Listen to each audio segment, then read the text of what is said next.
A veces la vida nos coloca frente a despedidas que no elegimos. Y aunque intentemos mantenernos firmes, algo dentro de nosotros se desarma. No es sencillo reconocerlo, porque cuando un vínculo se rompe, no se lleva únicamente a la persona que se va. También arrastra parte de lo que creíamos que éramos. Ese vacío que queda después no es solo silencio. Es un eco que nos acompaña en cada lugar donde antes encontrábamos calma. Un rincón de la casa, una canción cualquiera, un aroma que aparece sin aviso. Todo se transforma en un recordatorio que pesa más de lo que admitimos. Lo que sucede no tiene que ver con fragilidad, sino con humanidad. El dolor que aparece no es un error, es la respuesta natural de un corazón que todavía intenta comprender por qué algo que le daba sentido ya no está.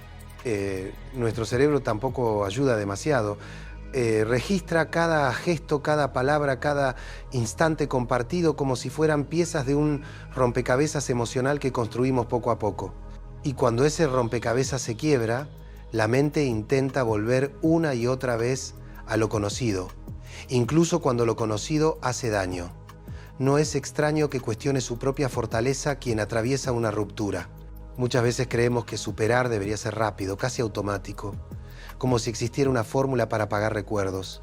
Pero el amor no se forma de golpe, y por eso tampoco se disuelve de un día para otro. Se arma desde la repetición, desde la intimidad, desde los momentos que se vuelven costumbre. El cerebro asocia esa presencia con calma, con seguridad, con alivio, y al desaparecer genera una especie de abstinencia emocional que confunde y desestabiliza. Es importante comprender que no estamos luchando contra una idea abstracta, estamos enfrentando un mecanismo biológico real. Las mismas áreas que se encienden en ciertas adicciones se activan frente a la ausencia de quien significó tanto. Por eso una parte de nosotros sabe que volver no es conveniente, pero otra insiste en buscar cualquier señal que devuelva aquello que se perdió. No se trata de debilidad, se trata de un organismo intentando adaptarse a una ausencia que todavía no acepta. Cuando entendemos ese proceso, el dolor comienza a ordenarse. Reconocer lo que sucede no lo anula, pero lo vuelve más claro. Y en esa claridad aparece un primer gesto de alivio, aceptar que estamos atravesando una desintoxicación emocional. No es algo que deba darnos vergüenza, no es una muestra de dependencia patológica, como tantas veces escuchamos decir. Es simplemente la consecuencia natural de haber amado. En esta etapa, lo más importante no es forzarse a olvidar, sino permitirse sentir sin juzgarse. Cada lágrima, cada noche difícil, cada pensamiento que vuelve una y otra vez a la misma persona forma parte de un proceso que tiene su propio ritmo. Negarlo solo lo hace más intenso. Observarlo, en cambio, nos permite empezar a darle un lugar distinto, un espacio donde el dolor no domina, sino que revela lo que necesitamos trabajar para poder soltar. Antes de seguir avanzando, hay una idea clave que conviene sostener. Dejar ir no es borrar, es liberar.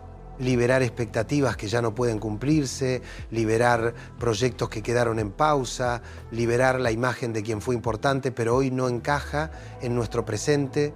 Aceptar eso es el inicio de un camino interior profundo. Un camino donde cada paso, incluso los más dolorosos, nos acerca a una versión más íntegra de nosotros mismos. Cuando logramos mirar de frente ese estado de abstinencia emocional, la historia empieza a cambiar. Comprender que el cerebro asocia bienestar con esa persona ayuda a desarmar la culpa que tantas veces cargamos sin necesidad. No extrañamos solamente a alguien, extrañamos la sensación de refugio que construimos alrededor de ese vínculo. Confundimos a la persona con lo que provocaba en nosotros. Y eso explica por qué el duelo amoroso suele ser tan intenso. No se trata de un simple recuerdo, sino de un entramado de conexiones internas que se activan casi automáticamente. Por eso aparecen esos impulsos que desde afuera parecen irracionales.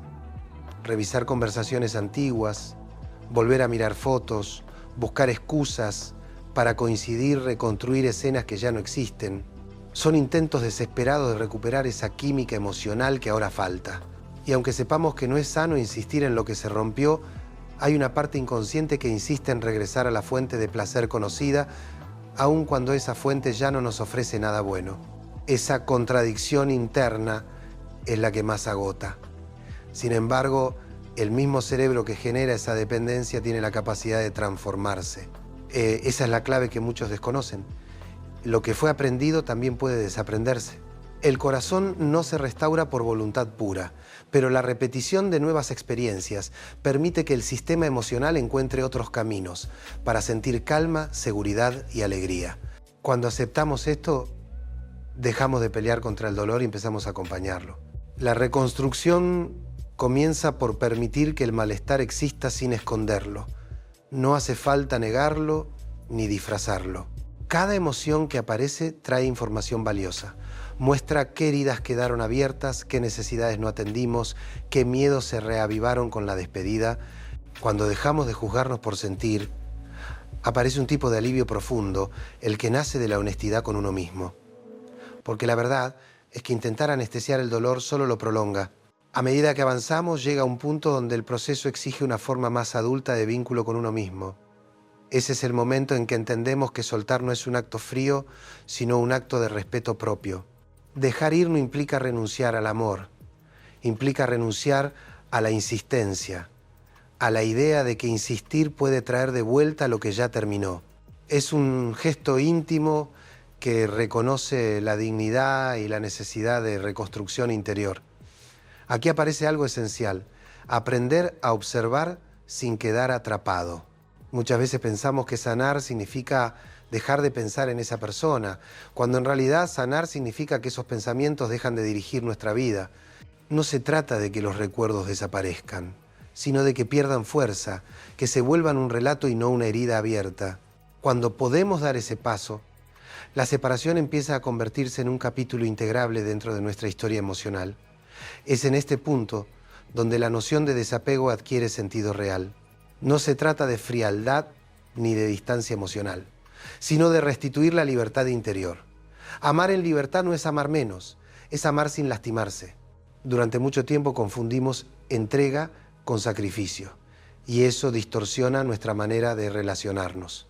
La dependencia se disfraza de intensidad, los celos se disfrazan de interés, el miedo se disfraza de pasión, el desapego ayuda a quitar esas máscaras. Cuando entendemos que una relación sana no necesita sostenerse desde el miedo, algo se acomoda en nuestro interior, descubrimos que la compañía es más auténtica cuando no se sostiene desde la exigencia ni desde la ansiedad. Quienes aman desde la libertad no buscan controlar ni retener, solo compartir. Y ese compartir es mucho más profundo que cualquier intento de posesión, porque nace de un lugar donde uno se elige a sí mismo sin dejar de abrir espacio al otro. A medida que avanzamos en este camino, aparece una idea que resulta tan sencilla como desafiante. La libertad emocional propia y ajena es un pilar fundamental para cualquier vínculo sano. Muchas veces creemos que amar implica cierta forma de posesión silenciosa, una necesidad de confirmar constantemente que el otro está allí, que no se irá, que seguirá eligiéndonos. Pero esa búsqueda incesante de garantías termina desgastando incluso las relaciones que comenzaron con ternura. Cuando la vida nos enfrenta a una ruptura, se vuelve evidente cuánto depositamos en manos ajenas. No solo delegamos afecto, también dejamos allí nuestra estabilidad, nuestro ánimo, nuestros proyectos, incluso parte de nuestra identidad. Y esa entrega, cuando no se hace desde un lugar consciente, transforma el amor en dependencia. Comprender esto es doloroso, pero también profundamente liberador, porque señala el punto exacto donde podemos comenzar a recuperarnos. La libertad interior no nace de cortar vínculos, sino de dejar de exigir que esos vínculos resuelvan lo que no resolvimos dentro de nosotros. Cuando entendemos esto, cambiamos de posición emocional, dejamos de vigilar, dejamos de suponer, dejamos de intentar leer señales ocultas donde no las hay. En lugar de eso, prestamos atención a lo que sucede dentro de nuestro propio mundo interno. Dicen que cuando uno llena su propio vaso, todo lo que entrega deja de ser carencia y se convierte en abundancia. Y esa frase, lejos de ser una metáfora poética, es una realidad psicológica contundente. Relacionarnos desde la abundancia implica sostener nuestros proyectos personales, nuestras pasiones, nuestras amistades, nuestra autonomía emocional, no para alejarnos de otros, sino para encontrarnos con ellos desde un lugar más pleno. El amor, cuando nace desde ese espacio, se vuelve elección cotidiana y no obligación afectiva. Quienes se aman desde la libertad no se controlan ni se condicionan, se acompañan, se escuchan, respetan los tiempos y los procesos del otro sin intentar moldearlo. Esta concepción de libertad también implica aceptar que cada persona tiene su propio ritmo, su propio modo de vincularse, sus propias heridas. Muchas veces el conflicto surge porque esperamos que el otro actúe según nuestro guión interno, un guión que nadie más conoce, y cuando no lo hace sentimos frustración, desaprobación, incluso miedo. Entender esta dinámica nos permite soltar la necesidad de que el otro sea como imaginamos y aceptar que cada quien está transitando su propia historia. No es casual que tantas relaciones se desgasten intentando forzar compatibilidades que no existen o intentando sostener expectativas que nunca fueron realistas. Amar desde la libertad implica renunciar a ese intento de control. Creer que podemos fijar al otro para que no cambie es como pretender detener el paso del tiempo, imposible y desgastante. Lo curioso es que cuando dejamos de intentar retener, cuando permitimos que el otro sea plenamente, la relación adquiere un aire más humano, más sereno, más verdadero. Esta comprensión abre una puerta interior que muchos temen cruzar. Aceptar que las pérdidas forman parte inevitable de la vida, no porque estemos destinados a sufrir, sino porque nada permanece estático. Las personas evolucionan, los vínculos cambian, las historias toman rumbos que no siempre imaginamos. Y aunque esta idea pueda resultar inquietante, también encierra una forma profunda de sabiduría emocional. Cuando dejamos de pelear contra la impermanencia, empezamos a vivir con mayor gratitud por lo que sí está. En algún momento todos enfrentamos la tensión entre querer que algo permanezca y reconocer que no tenemos control absoluto sobre los ciclos afectivos. Aceptar esto no significa renunciar al amor, significa renunciar a la ilusión de que podemos evitar cualquier cambio. Curiosamente, esa aceptación no enfoca la vida en pérdida, sino en presencia. Nos recuerda que lo valioso no es retener, sino poder vivir cada vínculo con la intensidad justa y el apego necesario para no perder libertad. Cuando logramos aceptar que la impermanencia es parte esencial de la existencia, algo en nuestro interior empieza a acomodarse. No se trata de negar el dolor de una despedida, porque las pérdidas duelen incluso cuando las entendemos. Se trata de reconocer que forman parte del ciclo natural de nuestras vidas y que resistirnos solo intensifica el sufrimiento. Muchas personas descubren, después de atravesar grandes rupturas, que aquello que parecía el final era en realidad un inicio silencioso hacia una versión más sólida de sí mismas. Esa transición no ocurre de manera inmediata. Primero aparece un dolor profundo, casi físico, que parece ocuparlo todo. La mente se llena de recordatorios involuntarios, lugares, objetos, rutinas que antes compartíamos y que ahora se transforman en señales de ausencia. En esta etapa, lo peor que podríamos hacer es pretender que no nos afecta. La tristeza necesita espacio para expresarse. Intentar bloquearla no la hace desaparecer, solo la desplaza hacia rincones, donde luego se manifiesta con más fuerza. Permitirse sentir es uno de los actos de valentía más grandes en un proceso de recuperación emocional. Reconocer el dolor nos da claridad sobre lo que estamos perdiendo realmente. A veces no No lloramos a la persona, sino a lo que representaba, al proyecto que no se concretó, a la identidad que se construyó alrededor de ese vínculo. Distinguir estas capas de dolor ayuda a comprender qué parte de la herida pertenece al amor y qué parte pertenece al miedo o a la soledad. Cuando esa primera oleada se calma, aunque sea levemente, surge una etapa distinta: la búsqueda de sentido. La mente intenta ordenar la historia, comprender qué sucedió, qué señales ignoramos, qué patrones repetimos sin darnos cuenta. Es un momento delicado porque podemos caer en la autoculpabilización o en la idealización del otro. Ninguna de las dos estrategias ayuda a sanar. Lo verdaderamente transformador es detenerse a escuchar las preguntas que emergen desde adentro y responderlas con honestidad, sin exagerar ni minimizar lo vivido. Cada ruptura trae consigo un aprendizaje único. Algunas enseñan a poner límites, otras revelan carencias emocionales que venían de mucho antes, otras muestran que nos conformamos con menos de lo que merecíamos. En ocasiones, la lección principal no está en entender al otro, sino en comprender nuestras propias decisiones, nuestros silencios y nuestras renuncias. Mirar esto de frente no es sencillo, pero es una de las formas más profundas de crecimiento emocional. Cuando empezamos a comprender estas lecciones, la carga emocional cambia de forma. Lo que antes era un dolor punzante se transforma en una mirada más amplia sobre nosotros mismos. No se trata de justificar lo que ocurrió, sino de integrarlo como parte de un aprendizaje mayor. Y en ese proceso descubrimos que no somos las mismas personas que éramos antes de la ruptura. Hay algo en nuestra sensibilidad que se afina, algo en nuestra autopercepción que se vuelve más claro. Finalmente, llega un momento que no siempre notamos de inmediato. Un día escuchamos una canción que antes dolía y ya no hiere. Pasamos por un lugar que evitábamos y no sentimos el mismo peso. Encontramos una fotografía antigua y la observamos con cierta distancia, sin que el pecho se cierre. Ese es el signo de que la herida se está transformando. No porque olvidamos, sino porque logramos reinterpretar lo vivido desde un lugar más sano. La curación no implica borrar recuerdos, implica que dejen de gobernar nuestra vida emocional.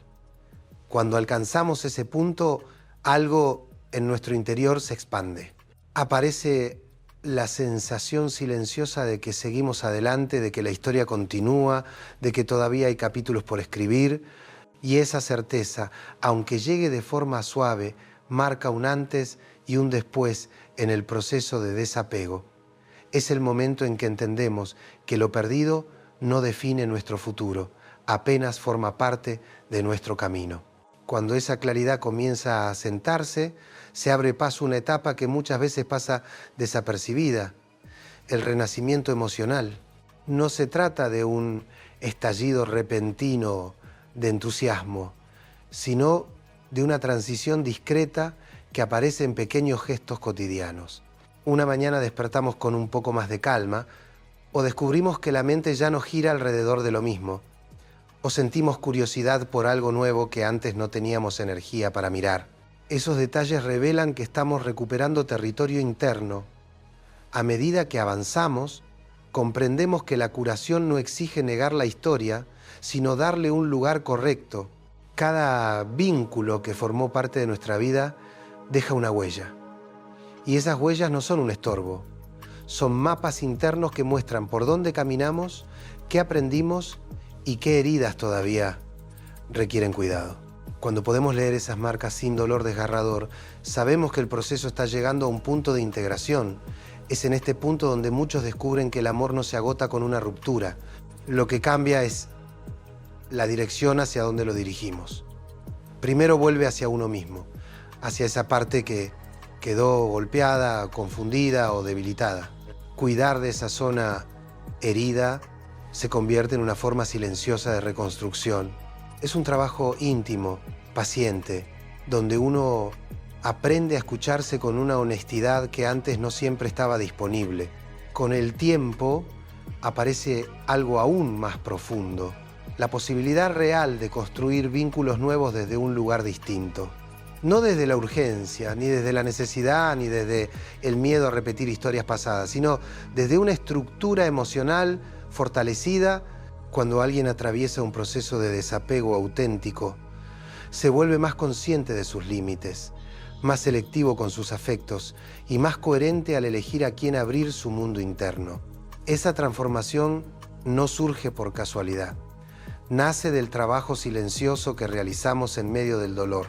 Muchas personas creen que nunca volverán a sentir algo parecido después de una ruptura profunda, pero el tiempo demuestra que el corazón no se cierra, solo se reorganiza. Lo que parecía imposible empieza a volverse imaginable y luego, lentamente posible, y ese renacer no niega lo vivido, lo honra, porque sin ese quiebre, sin ese proceso de reconstrucción, no existiría la versión que emerge después, más consciente, más firme, más conectada consigo misma. La vida, de algún modo, siempre nos invita a continuar, no de manera apresurada ni superficial, sino desde un movimiento natural que surge cuando el duelo encuentra su cauce. El dolor se transforma en memoria, la memoria en aprendizaje y el aprendizaje en una forma distinta de habitar el presente. Cada pérdida abre un espacio interno que con el tiempo se convierte en oportunidad de crecimiento emocional, aunque al principio solo parezca vacío. Mientras avanzamos, entendemos que las despedidas no cancelan el futuro, abren puertas que hasta ese momento no podíamos ver. Revelan partes nuestras que estaban escondidas, despiertan preguntas que nunca nos habíamos formulado y nos empujan a revisar las bases sobre las cuales construimos nuestras relaciones. Esa revisión, aunque a veces duela, es una de las experiencias más transformadoras que atravesamos cuando finalmente aceptamos que cada historia tiene su ciclo, aparece una libertad nueva. No necesitamos retener para sentirnos seguros, ni depender para sentirnos valiosos. Aprendemos a vincularnos desde la elección consciente y no desde la urgencia emocional. Y esa forma de amar, más serena y más madura, es también una forma de cuidarnos. Al final del camino queda una certeza. Ninguna pérdida define nuestra vida. Lo que nos define es la manera en que nos reconstruimos después. Cada ruptura que atravesamos puede convertirse en un punto de inflexión que nos lleva hacia versiones más amplias, más sabias y más auténticas de nosotros mismos. Y aunque los comienzos sean inciertos, siempre hay un después que espera ser descubierto.